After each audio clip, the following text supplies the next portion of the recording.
मुझे खून दो, मैं तुम्हें आजादी दूंगा। और सचमुच देश के नौजवानों ने खून की नदियां बहा दी और इसी रक्त मां भारती के चरण पखारे और मां ने तिरक किया। परेड सावधान। मन में उम्मीदों के घरौंदे सजा ले, तिरंगे के रंग में तू आसमां सजा ले। भारत भूमि पर गर्व हो सभी को, अपने भाल पर तू इसका मान सजा ले। मुख्यमंत्री छत्तीसगढ़ शासन माननीय श्री विष्णुदेव साय जी मुख्य द्वार पर पहुंच चुके हैं। हम उनका हार्दिक अभिनंदन करते हैं। उनकी अगुवाई कर रहे हैं कलेक्टर बस्तर आदरणीय श्री विजय दयाराम के और पुलिस अधीक्षक बस्तर आदरणीय Shri Shashi Mohan Singh. Piloting NCC cadets के द्वारा की जा रही है। माननीय मुख्यमंत्री महोदय के कर कमलों से ध्वजारोहण के साथ ही आज के गणतंत्र दिवस पर्व का शुभारंभ।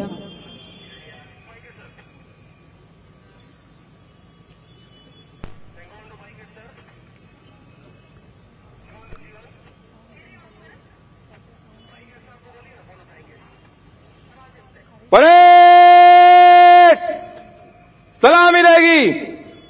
राष्ट्रीय सैल्यूट, सलाम में शस्त्र।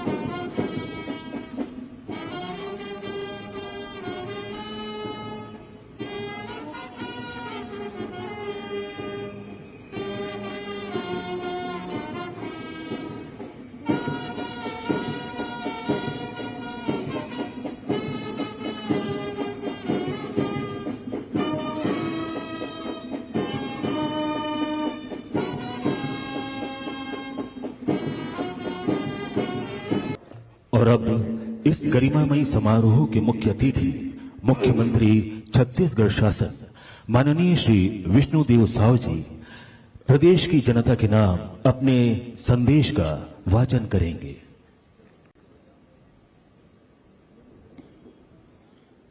प्रिय बहनों, भाइयों और बच्चों, आप सभी को गणतंत्र दिवस की हार्दिक बधाई और कोटि कोटि शुभकामनाएं। आज के दिन भारत के अमृत काल में 75वें गणतंत्र दिवस के रूप में एक सुनहरी कड़ी जुड़ रही है। यह पावन अवसर हमारे देश के महान संविधान की सफलता का सबसे बड़ा पर्व है। इस अवसर पर मैं महान नेताओं और विभिन्न क्षेत्रों में उत्कृष्ट काम करते हुए देश को इस गौरवशाली मुकाम पर पहुंचाने वाले सभी विभूतियों को नमन करता हूं। सबसे पहले मैं छत्तीसगढ़ महतारी के महान सपूतों अमर शहीद गैंद सिंह, शहीद वीर नारायण सिंह, वीर गुंडाधुर को सादर नमन करता हूं, जिन्होंने हमारे प्रदेश को राष्ट्रीय आंदोलन से जोड़ा और पूरे छत्तीसगढ़ में त्याग, बलिदान, न्याय, समानता जैसे आदर्शों की अलख जगाई। उन्होंने राष्ट्रीय चेतना के विकास में आदिवासी अंचलों का अग्रणी योगदान दर्ज कराया था।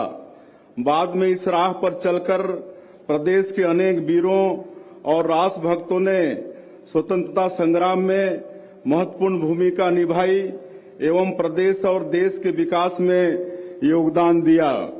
ऐसी सभी विभूतियों को मैं सादर नमन करता हूं।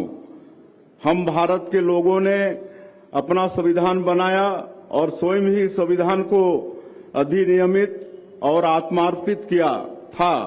भारत के सुनहरे भविष्य की आधारशिला 26 जनवरी 1950 को हमारे संविधान को लागू करने के साथ रख दी गई थी। हमारा संविधान अतीत के अनुभवों, वर्तमान की जरूरतों और भविष्य की चुनौतियों को ध्यान में रखकर बनाया गया दुनिया का सर्वश्रेष्ठ संविधान है। 75 वर्षों का सफर बताता है कि हम एक सफलतम लोकतांत्रिक गणतंत्र के रूप में स्थापित हुए हैं। मैं आज बाबा साहब डॉक्टर भीमराव अंबेडकर और संविधान सभा के सभी सदस्यों का पावन स्मरण करता हूं, जिन्होंने सामूहिक बुद्धिमत्ता से संविधान रचकर हमारे गणतंत्र को राह दिखाई। हमारा संविधान समस्त नागरिकों को सामाजिक, आर्थिक और राजनीतिक न्याय, विचार अभिव्यक्ति, विश्वास, धर्म और उपासना की स्वतंत्रता, प्रतिष्ठा और अवसर की समता का अधिकार प्रदान करता है। इस तरह लोकतंत्रात्मक गणराज्य के रूप में भारत की पहचान, सफलता और अभूतपूर्व उपलब्धियों का परचम पूरी दुनिया में फहरा रहा है। माननीय प्रधानमंत्री श्री नरेंद्र मोदी जी की नीतियों, योजनाओं, कार्यक्रमों और अभियानों के कारण विगत लगभग एक दशक में देश ने सभी क्षेत्रों में बड़ी बड़ी सफलताएं अर्जित की हैं, जिसके कारण एक ओर जहां प्रत्येक देशवासी का माथा गर्व से ऊंचा हुआ है, वहीं दूसरी ओर पूरी दुनिया ने भारत का लोहा माना है। अनेक क्षेत्रों में अब भारत विश्व का नेतृत्व कर रहा है। हमारे गणतंत्र की गौरव गाथा से देश और प्रदेश के विकास को नए पंख मिले हैं। हमारे राष्ट्रीय नेतृत्व और तत्कालीन माननीय प्रधानमंत्री श्री अटल बिहारी वाजपेयी जी ने छत्तीसगढ़ को अलग राज्य का दर्जा देकर छत्तीसगढ़ वासियों को विकास के पंख प्रदान किए थे। इस प्रकार 1 नवंबर 2000 से छत्तीसगढ़ में विकास यात्रा शुरू हुई। गणतंत्र में सर्वाधिक महत्वपूर्ण होता है आम जनता की इच्छाओं, आकांक्षाओं का सम्मान, प्रत्येक व्यक्ति की गरिमा का ध्यान, प्रत्येक नागरिक की आवश्यकताओं की पहचान और उसके अनुसार सरकार की नीतियों, योजनाओं और कार्यक्रमों का संचालन। मुझे यह कहते हुए बहुत प्रसन्नता और गर्व का अनुभव हो रहा है कि प्रधानमंत्री श्री नरेंद्र मोदी जी ने विगत 9 वर्षों में जिस प्रकार से देश की सेवा की है, उससे न सिर्फ भारत में बल्कि दुनिया में भी उनकी लोकप्रियता, न्यायप्रियता और नेतृत्व क्षमता स्थापित हुई है। उन्होंने जन कल्याण के साथ विश्व कल्याण की अपनी सोच से पूरी दुनिया का ध्यान आकर्षित किया है। आवासहीनों की पीड़ा को पहली प्राथमिकता देते हुए कहा गया था कि नई सरकार की कैबिनेट की पहली बैठक में प्रधानमंत्री आवास योजना के वंचित हितग्राहियों को आवास उपलब्ध कराने का निर्णय लिया जाएगा। हमने जो कहा था वह करके दिखाया। पहली कैबिनेट में यह निर्णय लिया गया कि प्रधानमंत्री आवास योजना ग्रामीण के लगभग 18 लाख हितग्राहियों को पक्के आवास बनाकर दिए जाएंगे। इस तरह से हम देश में हर बेघर के सिर पर छत देने के लक्ष्य को पूरा करने में भी अपना योगदान देंगे। प्रधानमंत्री आवास के साथ हमने घर घर निर्मल जल अभियान के तहत छत्तीसगढ़ के प्रत्येक घर में पीने का पानी उपलब्ध कराने का वादा किया था। निर्धारित लक्ष्य जल्दी से जल्दी पूरा करने के लिए हमने अतिरिक्त धनराशि की व्यवस्था कर दी है।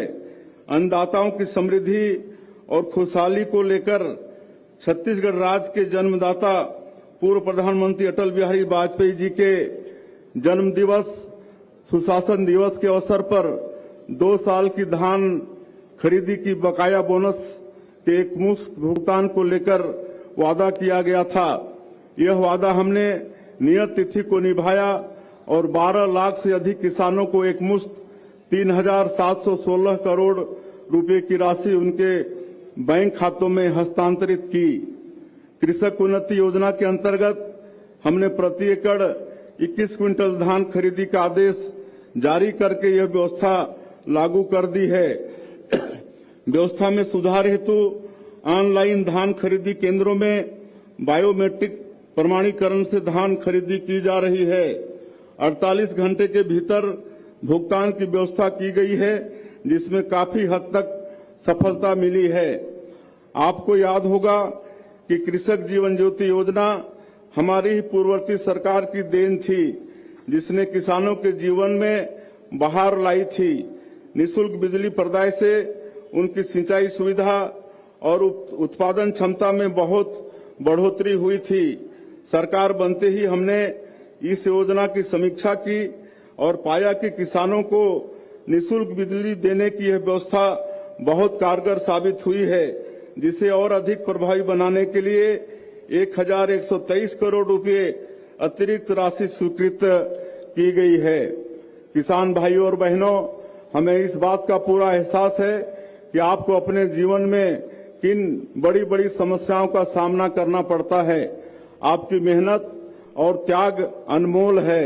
मैं विश्वास दिलाता हूं कि कृषि तथा इससे संबंधित सभी क्षेत्रों पर हम लगातार ध्यान देंगे और समस्याओं का निराकरण करते जाएंगे।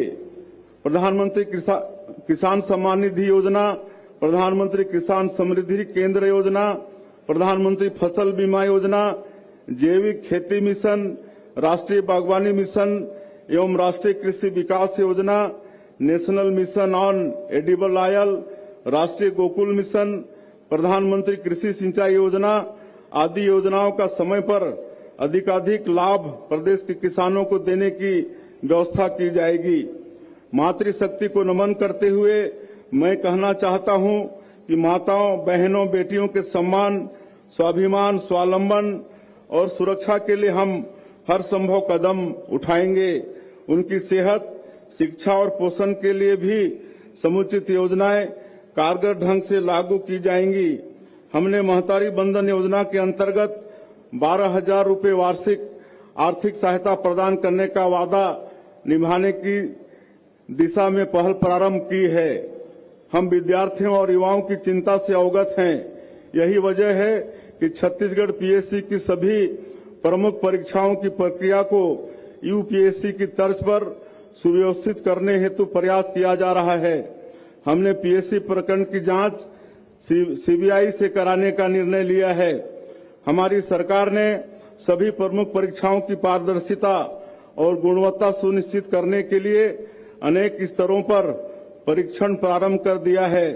हम नौनिहालों और युवाओं के सुरक्षित भविष्य के लिए उनकी शिक्षा, व्यक्तित्व विकास, संस्कार, स्वास्थ्य, रोजगार जैसे सभी विषयों पर समग्रता से पहल करेंगे।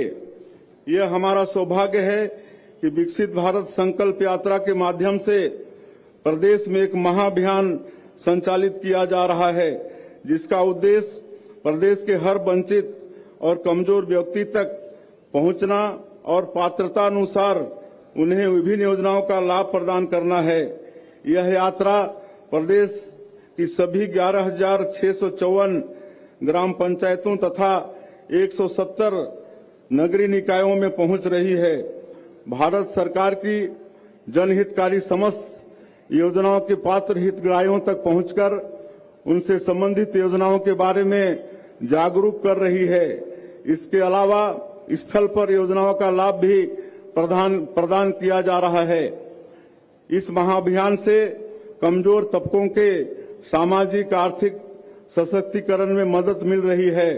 गणतंत्र दिवस के अवसर पर मैं प्रधानमंत्री जी की इस महान जनहितकारी पहल का अभिनंदन करता हूं, जो प्रत्येक नागरिक के सशक्तिकरण का माध्यम बनी है। इतना ही नहीं, समाज के सबसे पिछड़े समुदायों को लक्षित करते हुए प्रधानमंत्री जनजाति आदिवासी न्याय महाअभियान पीएम जनमन का क्रियान्वयन भी किया जा रहा है।